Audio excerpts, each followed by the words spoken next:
जनहित India news आज बनारस में है और बनारस के बहुत ही लोकप्रिय नेता हमारे साथ हैं। उत्तर प्रदेश कांग्रेस के प्रदेश अध्यक्ष भी हैं और राहुल गांधी जी के बहुत प्रिय हैं, अजय राय जी। अजय राय जो किसानों, गरीबों, वंचितों के मसीहा कहे जाते हैं। मैं लगातार 2 दिन से काम कर रहा हूं बनारस में और यहाँ की जनता ने बहुत प्यार करती है। हमने कहा इनसे मिला जाए और ये यहाँ के गरीबों के लिए क्या करेंगे, क्या विज़न है इनका, कि पक्ष में जनता इनकी काफ़ी कुछ है और इनका जो भी है, जो हमारा सर्वे है उसमें इनका चुनाव निकल रहा है। पूछते हैं सर, आपका बहुत स्वागत है हमारे चैनल पे। किसानों, गरीबों, युवाओं के लिए क्या करेंगे आप जीतने के बाद, और सरकार अगर केंद्र बनती है आपकी तो क्या कुछ करेंगे, क्या विजन है आपका, रोड मैप क्या है? ऐसा है, देखो, सबसे पहले मैं आपको धन्यवाद देना चाहूँगा कि आप सही बात और सही चीज़ उठा रहे हैं, सही बात आप कह रहे हैं। जी जी। जनता की आम आवाज़ को उठा रहे हैं। हम लोग शुरू से गरीबों के साथ खड़े रहे। मैं 5 बार एमएलए रहा हूँ बगल की कॉन्स्टिट्यूंसी पिंडरा से, और आम आदमी, साधारण आदमी, गरीब आदमी, किसान, मजदूर, महिलाएं, विद्यार्थी, हमारे घर सबके लिए हमारे दरवाजे खुले रहे और सबके साथ मैं खड़ा रहा हूँ जी। तो निश्चित तौर से इनके प्रति ही मेरा शुरू से लगाव है, चाहे वो किसी भी स्थिति परिस्थिति में रहा। कोरोना काल रहा, कोरोना काल में लोग परेशान थे, लोग कोई पूछने वाला नहीं था। यहाँ पूरा आप देखेंगे, विधानसभा से लेके, मेयर से लेके, सभासद से लेके, जिला पंचायत, सांसद, सब भाजपा के। एक भी गांव में किसी भी घर पे जितने लोग इस कोरोना के काल में मरे, स्वर्ग सिधारे, कोई हालचाल किसी का नहीं लिया, किसी की मदद नहीं, किसी को अस्पताल नहीं, किसी का कोई इलाज नहीं। जितना मुझसे हो सका, जितनी मेरी क्षमता थी, मेरी जानकारी में जो बातें आई, दवा से, इलाज से, ऑक्सीजन से लेके उनको बेड दिलवाने से लेके हर जगह मदद मैंने की। तो मैं सबके साथ खड़ा रहता हूँ और गरीबों के लिए निश्चित मेरे दिल में है कि यहाँ बनारस में कम से कम कारखाने लगें, बड़े कारखाने लगें, जिससे यहाँ के बेरोजगारों को काम मिले, नौकरी मिले। और जो सबसे बड़ी अग्निवीर योजना है, जिसको हमारे नेताओं ने कहा है कि अग्निवीर को हम ख़त्म करेंगे, अग्निवीर को समाप्त करेंगे, वो निश्चित, क्योंकि आम जो नौजवान है उसको मजबूत, उसको सेना में मजबूत नौकरी चाहिए, जो इस मिट्टी के लिए खड़ा रहता है, इस धरती के लिए खड़ा रहता है। निश्चित आम आदमी की मदद करें। एक बड़ा मुद्दा आपका है रोजगार और महंगाई। विपक्ष लगातार आरोप लगाता रहा है कि महंगाई है, बेरोजगारी है, तो आप सरकार आएगी कैसे कम करे, कैसे सही करेगी? देखिए, वो जो एक योजना है ना कि सबके पास पैसा होना चाहिए पॉकेट में, जैसे नौजवानों को राहुल जी ने कहा कि जो डिप्लोमा करने वाले हैं उनको 1 लाख देंगे, और जो महिलाओं को कहा है कि महिलाओं के अकाउंट में जो महालक्ष्मी योजना है वो खटाखट जाएगी। तो फटाफट वो पैसा मार्केट में घूमेगा जी। जो मार्केट में पैसा घूमेगा तो आपको दिखेगा पैसा मार्केट में। आज बाजार में, गांव में, किसी भी जगह पे आप चट्टी चौराहे पर देखिए, पैसा मार्केट में लोगों के पास नहीं है। उसका कारण है कि मोदी जी सारा पैसा अपने गुजराती व्यापारियों के माध्यम से गुजरात ले जा रहे हैं। सारा काम कौन कर रहा है? अब उठा कर देख लीजिए, बनारस में पता लगा लेना। अमूल का कारखाना खुला है यहाँ पे हमारे करखियाओं में। जितने भी उसमें परमानेंट एम्प्लॉई हैं वो सब गुजराती हैं, गुजरात के लोग हैं। हमारे लोगों को वहाँ पर केवल झाड़ू लगाने के लिए केवल वहाँ पर डेली वेजेस में रखा जा रहा है, 340-45। ये बड़ी समस्या है। केवल डेली वेजेस में सारे गुजरात के लोगों को कारखाना में, फैक्ट्री में काम दिया गया है। एक पब्लिक की शिकायत लगातार रही है, आउटसोर्सिंग।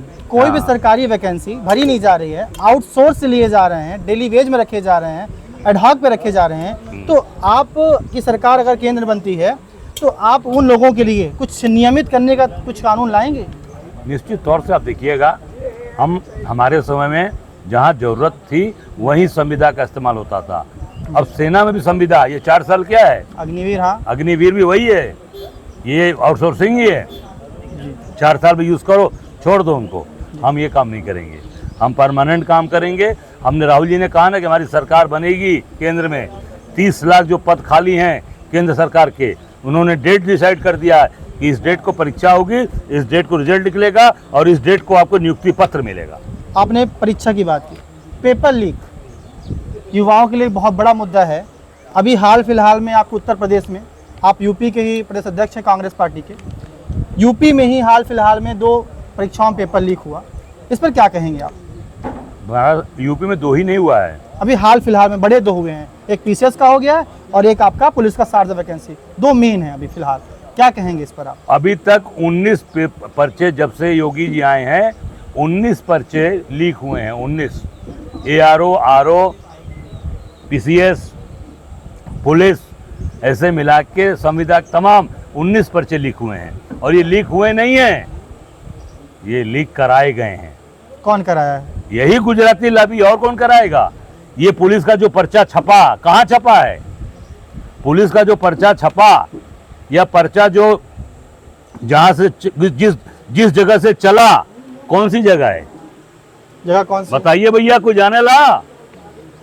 ये पुलिस का जो पर्चा लीक हुआ है कहां से हुआ है? कोई जाने ला कि नहीं जाने ला? नहीं जानत? अहमदाबाद गुजरात से लीक हुआ है।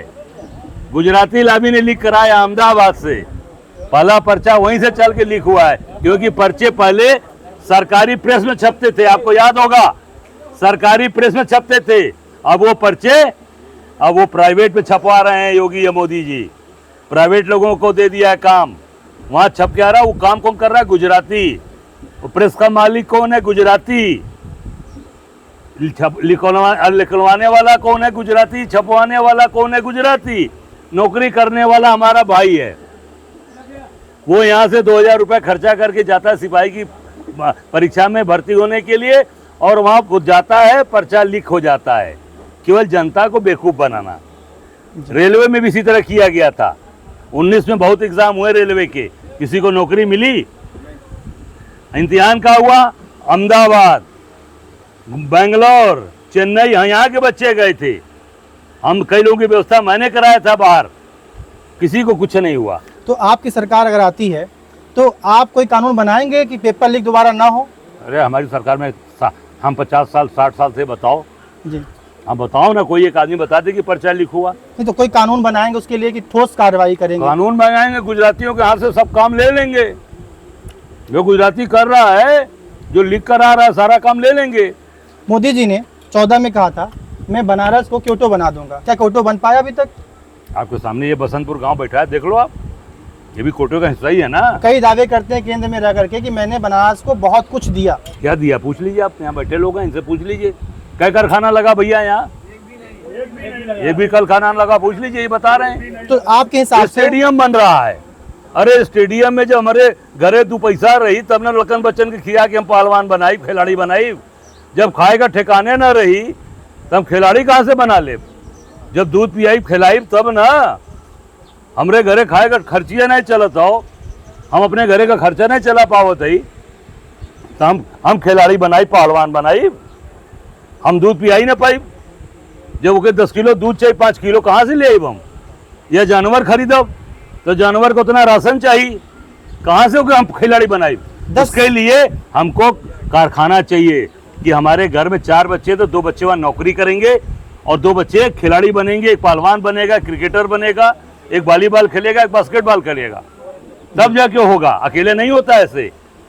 जी, युवाओं के लिए बनारस में आपने कहा मोदी जी ने कुछ नहीं किया, तो क्या क्या दिक्कतें हुई 10 सालों में? आप बताइए, क्या कमियां हुई बनारस में जो पीछे चला गया 10 सालों में? अरे भैया, आपने कहा 2 करोड़ नौकरी देंगे, देख लो, इसी गांव पता लगा लो, इसी गांव में आप आए हो, सर्वे कर लो कितने बच्चों को नौकरी मिली है यहाँ, कहीं पर मिली हो? पूछ लिए, वरिष्ठ लोग बोल रहे हैं, बड़े लोग बोल रहे हैं, कोई नौकरी नहीं मिली, कोई विकास नहीं हुआ, एक कारखाना नहीं लगा, तो नौकरी कहाँ से मिलेगी? सरकारी नौकरी का पर्चा आउट हो गया, प्राइवेट में कारखाने नहीं लगे जी। आपने एक बंदरगाह बनाया है रामनगर में, जाके देख लेना, सारी मशीनें सड़ रही हैं। तो 10,000 करोड़ की योजना है। कितना? 10,000 करोड़, हल्दिया से लेके प्रयागराज तक, और सही खड़ा है, सारी किरान मशीनें खड़ी हैं, एक भी जहाज नहीं गई। क्यों नहीं गई? योजना ही फ्लॉप है, क्योंकि गंगा जी में पानी है नहीं हो।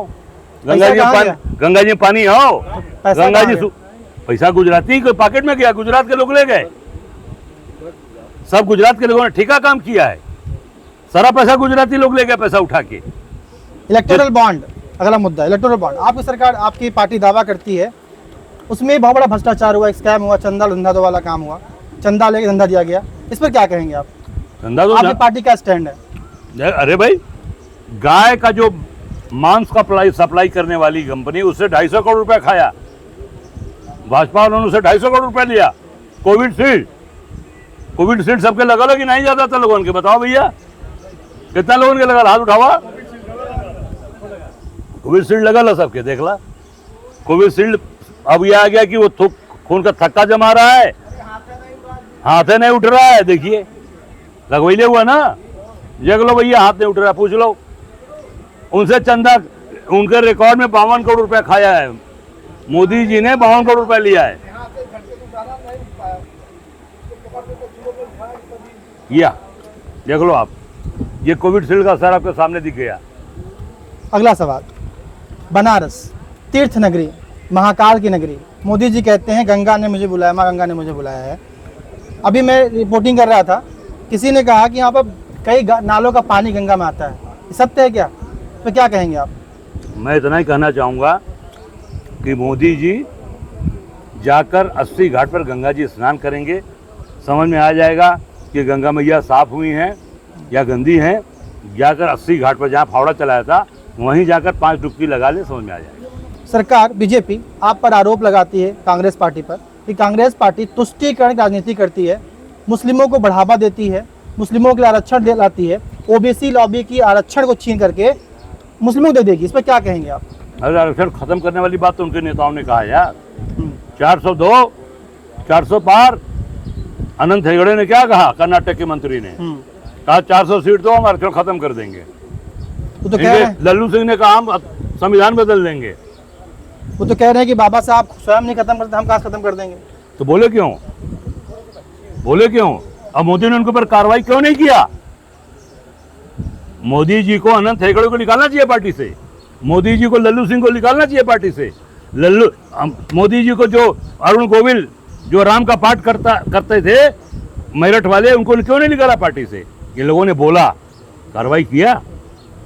आपकी पार्टी बोल रही है कि मोदी 10 सालों में कुछ विकास तो कर नहीं पाए हैं, तो अब हिंदू मुस्लिम कर रहे हैं। इस पर क्या कहेंगे? आपका स्टैंड क्या है? उनका काम ही है। आप बताओ, कहाँ अपने 10 साल के काम पे वोट मांग रहे हैं? मोदी जी का कोई भाषण सुनिए सब लोग। 10 साल में मैंने ये काम किया, इतने लोगों को नौकरी दिया, इतना रोजगार दिया, ये काम किया, एक बता दो कहीं बोला? क्या बोल रहे हैं कि इंडिया गठबंधन वाले मुजरा गाएंगे? अब गाए हैं, बोले हैं ना कहीं कल बिहार में, मुजरा की बात बोले हैं। आप बताइए, प्रधानमंत्री के मुंह से शोभा देता है यार? हैं? तो ऐसा क्या ये कहते हैं कि भगवान राम को आएंगे तो मंदिर टूट जाएगा, टेंट में भगवान चले जाएंगे। माननीय सर्वोच्च न्यायालय के आदेश से मंदिर बना है, सुप्रीम कोर्ट के आदेश से बना है। किसी सरकार की हिम्मत नहीं होगी जो छू देगा, हैसियत नहीं होगी। पार्टी क्यों नहीं गई? आपकी पार्टी ने राम मंदिर में बहिष्कार क्यों किया इस बार? हाँ, मैं गया ना यार। अच्छा, आप गए थे। राहुल जी क्यों नहीं गए? अरे मैं राहुल जी का प्रतिनिधि हूँ ना, उन्हीं के निर्देश पे गया था, पार्टी उन्हीं के कहने पर गया था। जाकर मैंने सरजू जी में डुबकी लगाई और मकर संक्रांति के दिन जाके दर्शन किया और जाके परिक्रमा किया। बीजेपी,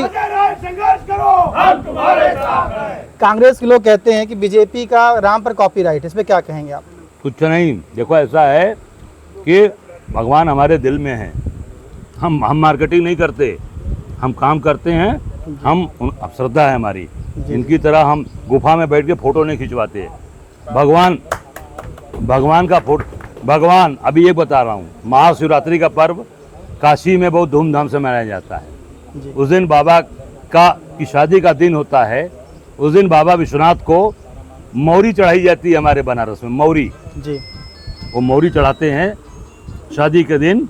उसमें मेवे का, आपके लौंग का, बादाम का, केसर का, सब चीज मिश्रण करके बाबा के ऊपर चढ़ाया जाता है जी।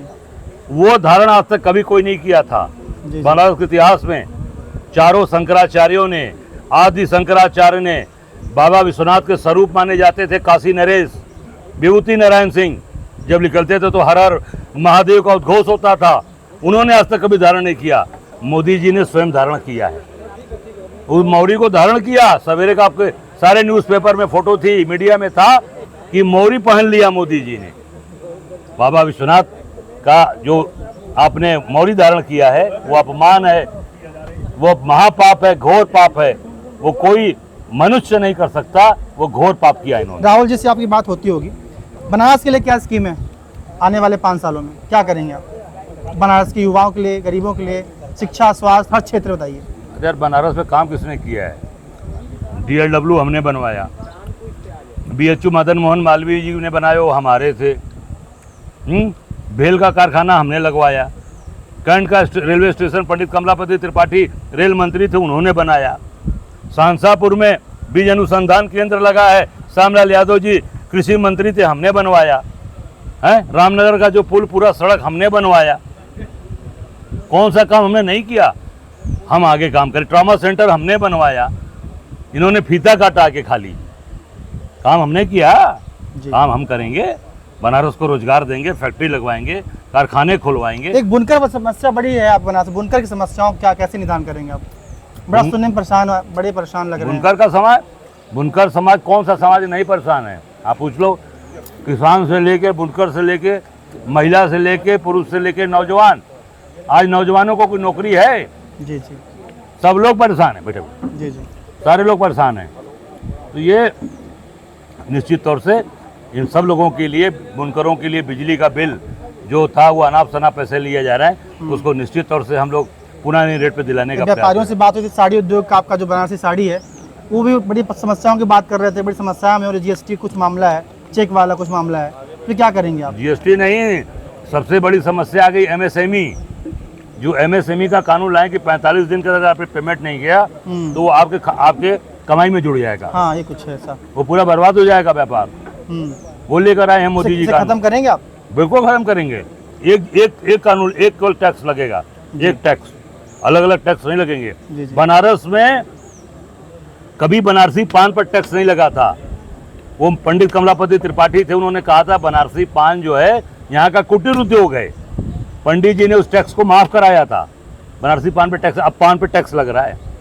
बनारसी साड़ी पर टैक्स लग रहा है, पहले नहीं लगता था। पंडित कमलापति जी ने कराया था कि ये कुटीर उद्योग है, बनारसी साड़ी लोग घर में बिनते हैं करगा लगा के, इसको कुटीर उद्योग में लाया जाए। ये कोई बिजनेस नहीं है, ये कुटीर उद्योग है, इंडस्ट्री नहीं है, नहीं इंडस्ट्री नहीं है, ये कुटीर उद्योग है। उसको टैक्स फ्री कराया था। ये मोदी जी सांसद आए, पान पे भी टैक्स लगा दिया, बनारसी पान पे, बनारसी साड़ी पे भी टैक्स लगा। जी जी, बहुत बहुत धन्यवाद आपका हमसे बात करने के लिए। शुक्रिया। हमारी बहुत शुभकामनाएं। चैनल का हमारा जनहित इंडिया न्यूज़ लगातार ऐसे ही जनता के मुद्दों को उठाता रहेगा और आप तक पहुंचाता रहेगा। जय हिंद, जय भारत।